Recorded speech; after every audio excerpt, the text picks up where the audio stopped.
Hello, everybody. Sunday Adelaja here. Want to welcome you back to our series on what is wrong with black people, or are black African people cursed? No. By the time we finish this teaching today, you will discover that Africans are not cursed at all. Blacks are not cursed. Can you imagine some Africans or some Mexicans moving to the US and then in a matter of years become the president, and not just become the president, that their sons becoming the president of the United States, a whole dynasty of America or England, some Africans or Europeans or Asians moving to another superpower country and being so influential there that they become the emperor of the land. They begin to rule over the people of the land. Well, that's what black people were able to do in the ancient time during the Roman Empire. And so we are going to be talking today about the black emperors. You don't normally hear about that there were emperors that were black that ruled Roman Empire, a whole dynasty of emperors that ruled over Roman Empire. So let's go ahead and share the message, share, and let's go over this topic. African Roman emperors. It is striking that Africans could even become Roman emperors, but they did. And look at this, that is one of the emperors, the very first one, and the one that started. See them over there, the father, son, the wife. The Severan Dynasty was a dynasty of Roman emperors in 193 to 235. Can you imagine how many years they ruled before, so this is after Christ, I guess. So they were ruling 193 to 235, about 50 years, no, about 40 years, just over 40 years they were ruling. They are calling Severan Dynasty. So the Severan Dynasty, write it down, is the dynasty of the black people that ruled over Rome, the black rulers, the black emperors over Rome. So the forefather of this dynasty was Septimius Severus, born in Africa in a former Phoenician colony, Leptis Magna, before Christ, the territory of present-day Libya. Despite his Roman education, he spoke Latin with an African accent till the end of his life. After the death of Marcus Aurelius and his son Commodus ascent to power, Septimius showed himself as commander of a Roman legion in Syria. In 193, Severus was proclaimed the emperor by his royal troops, and that's because the emperor before had said he was going to become his successor. However, in Rome, Praetorians literally conducted an auction and put a wealthy Roman Didius Lullianus, a lot of those things were happening at that time, on the emperor's throne. After that, Septimius took his legions to Italy, which surrendered to him without any resistance. The 18-year-long rule of Septimius Severus was marked by a series of important internal reforms that significantly advanced transition from principate to monocracy. So he went there, and because he had the army with him, overthrew all the people there. They just gave up, and he ruled for 18 years. He was able to stop rampant corruption, which was widespread at the time of Roman commandos. The emperor's main backbone was the army, so their salaries were increased. Centurions were assigned to horsemen. Veterans received various privileges, and soldiers were allowed to marry while in service. The emperor had tremendous games and gifts to win people over. In Septimius' time, the first mapping of Rome was made, fragments of which have reached us. He enlarged Rome and decorated it with various magnificent buildings. Being a countryman himself, Septimius especially favored the provinces, in particular Dacia, Africa, and the East. Marble map of ancient Rome. It was created during the reign of Septimius Severus between 203 and 211. Originally it measured 18 meters. Wow. Septimius Severus tried to equalize Italy with the other regions to make them equal. To avoid the danger of concentration of too many troops in one place, he divided large provinces into districts. After defeating Parthians, he erected the triumphal arch of Septimius Severus, located in the Roman Forum. It is considered one of the most important triumphal arcs of Italy. There is it here. He's still there up to now. They say he even built a marble tomb for the African warlord Hannibal Barca, a sworn enemy of Rome because of his African origin. Septimius was called the Revenge of Hannibal because of his African heritage, of course. In addition, he built the Septizodium, an antique monumental fountain in Rome, and most of the Flavian Palace, which faces the Circus Maximus. The Septizodium was built in 203 AD. Okay, so this, we are all talking about AD here, after Christ, by Emperor Septimius Severus, and was originally divided into 7 parts. Ancient and medieval sources describe its purpose as being intended to impress Severus' fellow Africans as they entered the city. Other examples of Septizodia are known all over Africa. Oh yeah, I remember he is the one that persecuted. They persecuted, This was after Christ, because they were actually, their regime was persecuting Christians that time.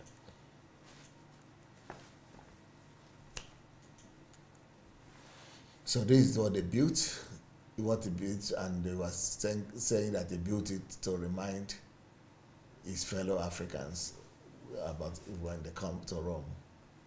After Septimius, his son Caracalla became the emperor. His official name was Emperor Caesar Marcus Aurelius Severus Antoninus Augustus. During his rule, abundant administrative reforms took place. Salaries of soldiers and their rights were increased, but the most important thing is that Roman citizenship was given to all free residents of the emperor and of the empire. He understands what it means to be an immigrant because he was one himself. A triumphal arch in Volubilis, the territory of present-day Morocco, was erected in honor of Caracalla. In Rome, he built Therma, antique baths that are still one of Rome's main attractions. I was there, I saw the bath. Triumphal Arch, Roman ruins of Volubilis in Morocco. This is the leftover, but you can see the writings are still there. After that, Mauritanian Marcus Macrinus took the throne for 1 year. He was later replaced by, this, apart from that dynasty, this is another black person from Mauritania. He was later replaced by Heliogabalus, the next representative of the Severan Dynasty. The rule of Alexander Severus ends the rule of this dynasty. He is responsible for erection of the triumphal arch in Douga, Tunisia. He also restored the baths of Nero, which were then named after him. The baths of Alexander, the Colosseum, was restored thanks to him. Alexander was a free thinker in matters of religion, and it is believed he wanted to build a temple of Jesus, but pagan priests changed his mind. This distinguishes him, for example, from Septimius, as during his rule, Christians were brutally persecuted. Alexander decided to build a synagogue in Rome, And for the synagogue, he gave a scroll known as the Severus Scroll, which included passages from the Torah. Under the influence of his mother, Alexander did a great deal to improve the morals and living conditions of the people and to enhance the dignity of the state. He engaged leading jurists to monitor the administration of justice. He created a 14-person municipal council to assist in management of 14 districts of Rome. Excessive luxury and waste in the imperial court were also reduced. Taxes were reduced, development of literature, arts and science was promoted. Also, institutions providing loans with a moderate interest rate were established for people's convenience. This is about 2,000 years ago, and some governments are still struggling with this, especially in Africa. Soldiers were able to choose their own heirs, release their slaves by their wills. Soldiers' right to protect private property for the time of their absence due to service were asserted. The Senate then deified Alexander Severus in 238. There is also surviving data about Marcus Aemilius Aemilianus, a Roman emperor from 253 AD. According to a source of the 4th century, a booklet about the style of life and the manners of the imperatores, he was a Moor. So it's talking about the fact that he was a Mauritanian. That's another black person. In 251 to 252, the emperor Trebonianus Gallus granted him the rank of the governor of Moesia and Pannonia at the same time, and after Marcus's victory over the Goths, his army declared him the emperor. Thus, we have discovered the influence of Africans on the Roman Empire. The influence is on a spectacular scale. So that is mind-blowing. Mind-blowing. I mean, they rule over the empire. This was an unbelievably powerful empire at that time. And black people came there, first of all, as slaves, then as warriors, then as emperors. And these are the things that you don't normally read about in books, but they're there in history books. Go check them out. So let's go ahead and share this message. Share.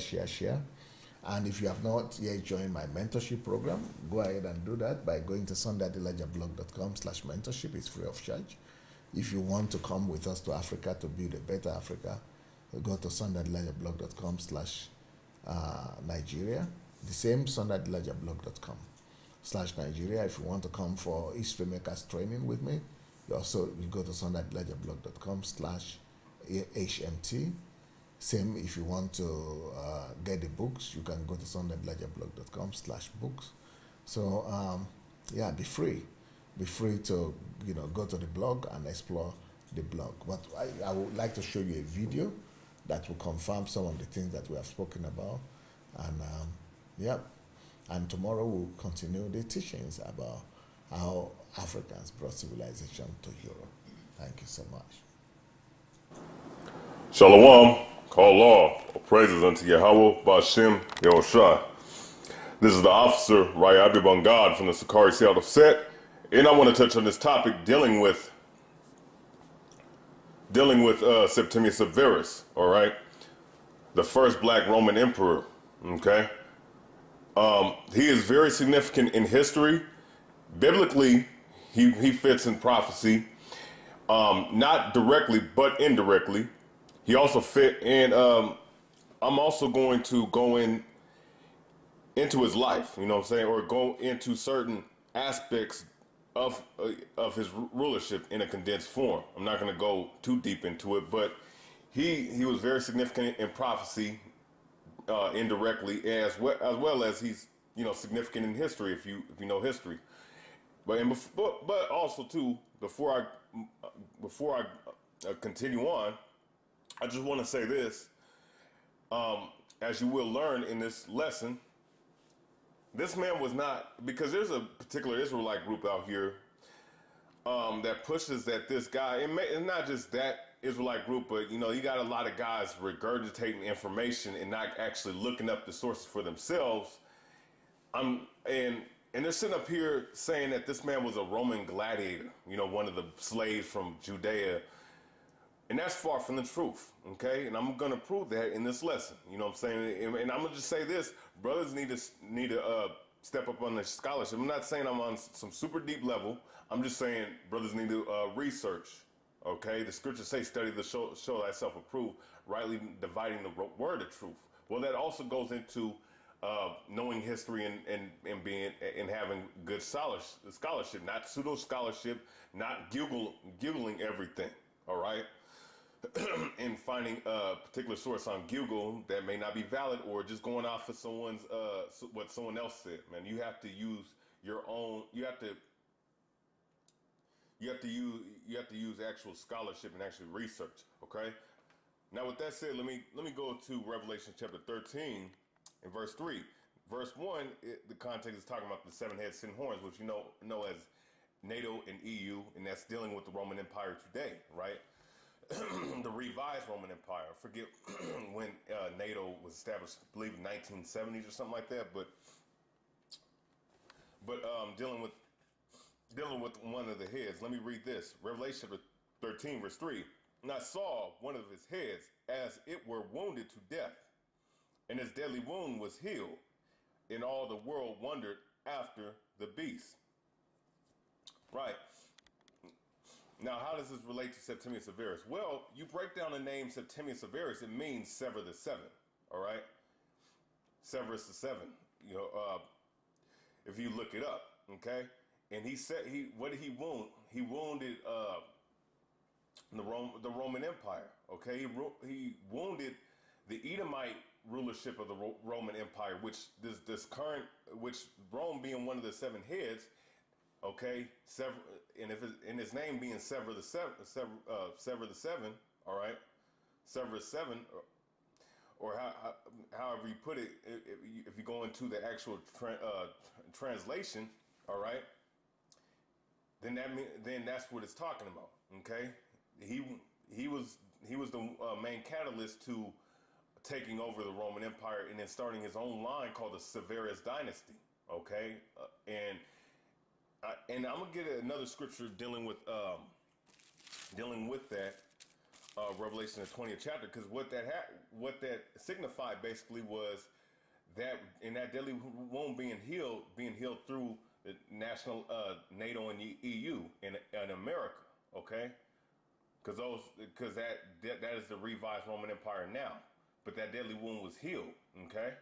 Now let me go into Revelation the 20th chapter real quick. Okay, because that also ended that also was the beginning of this prophecy in Revelation the 20th chapter, as well as the Edomites being under subjection unto Jake.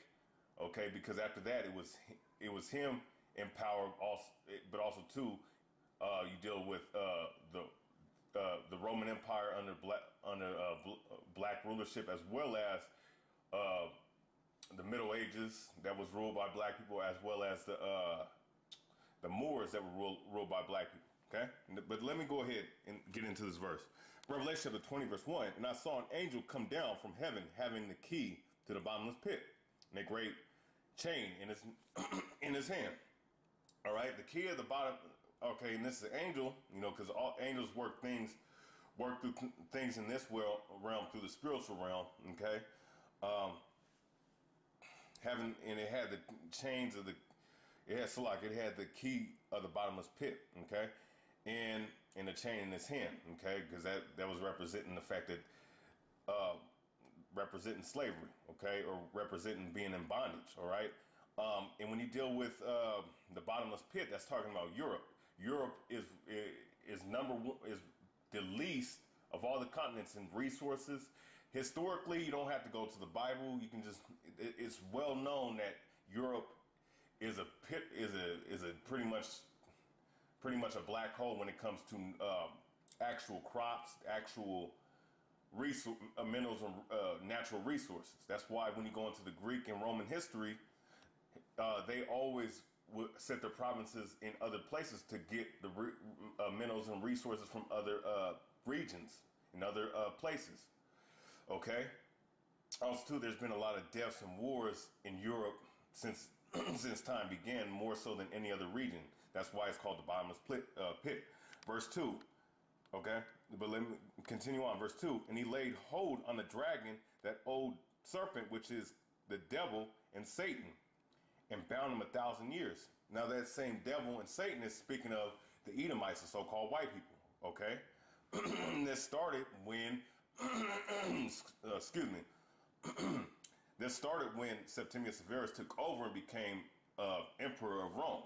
All right, because after Didius Julianus, who was the last Edomite Roman emperor, he ended up they pretty much was never came back into any prominence of power until the 1300s. Okay, until the Renaissance began, which was the rebirth of what the Edomites coming back, but as well as the Roman Empire coming back in its power in a sense, because the Edomites were representative of the Roman Empire. Okay, but as I read on, verse 3,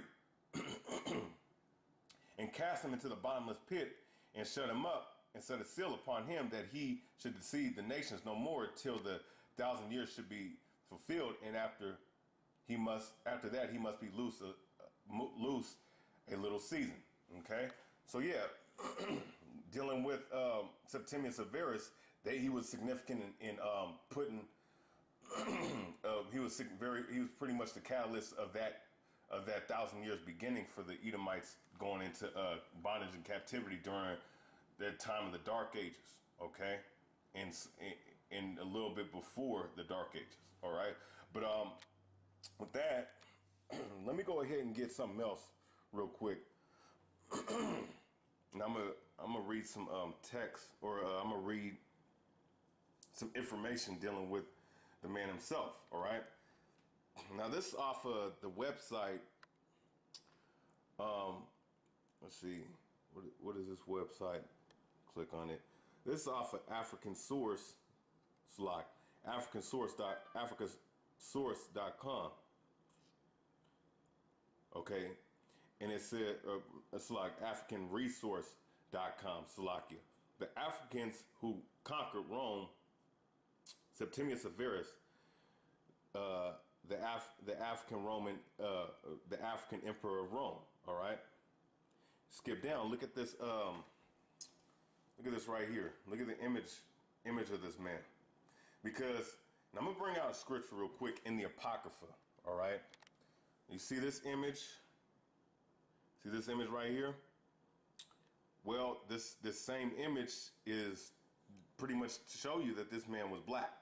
Okay, he was a Negro. Now they say African in certain texts, in particular in this text right here, but this man was a Hebrew Israelite. Okay, he was probably a Judite, most likely. All right. Now let me go ahead and get something real quick out of the Apocrypha. Now I'm gonna get something out of the book of the Maccabees real quick.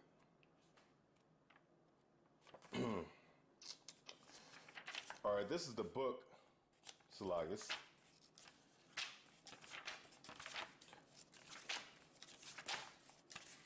All right, it's Maccabees chapter 3 and verse 48. First Maccabees chapter 3, verse 48. And laid open the book, the law, wherein the heathen had sought to paint the likenesses of their images. Right, so this is the time, during the time of the Greeks, right? This is what this white man, the Edomites have been doing this whole time. Whitewashing these images of these icons, and as well as images of our people in general, and putting their images up. And they've been doing it since their first prominent empire, which was the Greek Empire. Okay? Because during the time of the Maccabees, this was dealing with the Seleucids and the Ptolemies, who were the Greeks. And they were late, and like it says, and laid open the book of the law, which is scriptures, all right, wherein the heathen had sought to paint the likeness of their images, all right, and they painted the likenesses of their images, all right, pretty much performing iconoclasm on our images of our people, and saying that they were the people of the Dark Ages. They were the people of certain antiquities and whatnot. Okay, which is far from the truth. Which is one of the reasons why this man has to go in slavery, because it was a falsification of documents. All right, but I want to turn to a book real quick. And I brought this out in a previous lesson, but I'm going to do it in particular for this man right here. Imperial Rome, Great Ages of Man, Salah. All right, this is a very good book dealing with the Roman Empire. You want to learn from all the different rulerships of the Roman Empire. This is the book to read if you call yourself being a scholar or want to know about the Roman history. Okay, now I turn to page 141. But Didius Julianus, which was the winner's full name, had brought himself a dubious claim. Armies based in several other provinces had already proclaimed their own commanders as emperor, and one of them, Septimius Severus, African by birth and commander of the Danube, now marched on Rome and disposed the new emperor by auction. All right. And he pretty much became emperor after that. All right, and it also gives you a reference, African, but we know that he was a Hebrew Israelite. He was a Negro. Okay, you know, they just put that in there just to know. Okay, he was a black man. Okay. Now, with that, let me go ahead and get something real quick. Now, brothers and sisters, I'm not big on Wikipedia. I'm not a Wikipedia guy, but just to condense the information, because that I will find off of other much more reliable sources, I'm gonna use these for time's sake. Use this as for time's sake. Now you see the Severan Dynasty, Carcalla, and then you deal with Alexander Severus. Okay. Now I'm gonna read a brief synopsis on his life for a second. Septimius Severus, Lucius Septimius Severus Augustus, 11 April 145 through February 211, okay, AD. Also known as Severus, was a Roman emperor from 193 to 211 AD. Severus was born in Leptis Magna in Rome province of Africa as a young man. He advanced through the cursus honorum, the customary succession of offices under the reigns of Marcus Aurelius and Commodus. Severus seized power after the death of Emperor Britannicus in 193 during the year of 5 emperors.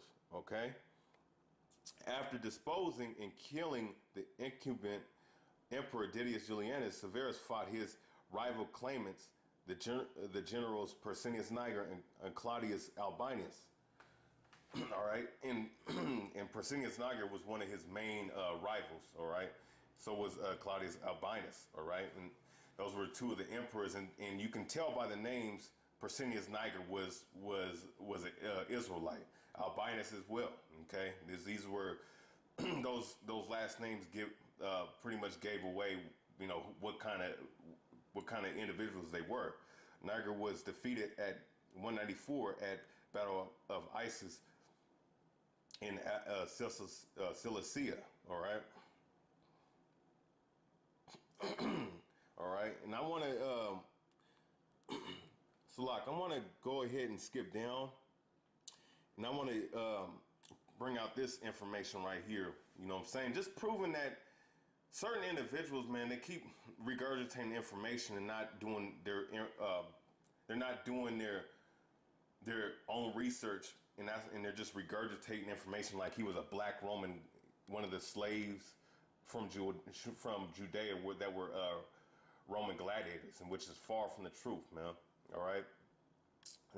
Now, let me read this. Born on 11 April 145 at Leptis Magna, present-day Libya, as the son of Publius Septimius Geta and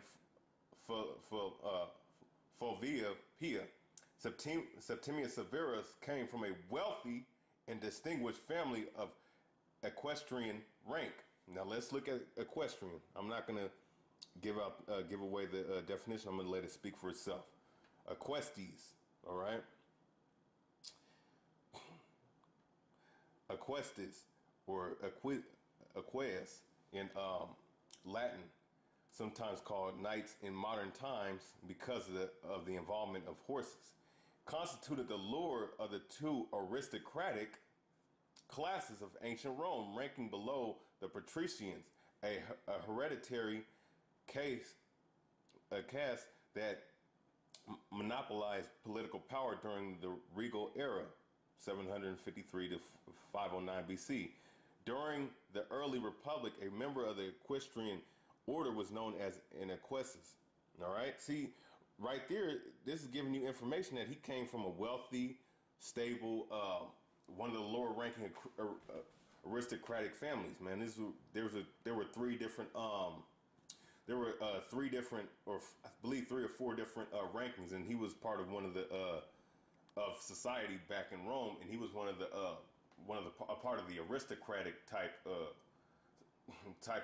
community in Rome, which is a very wealthy based family.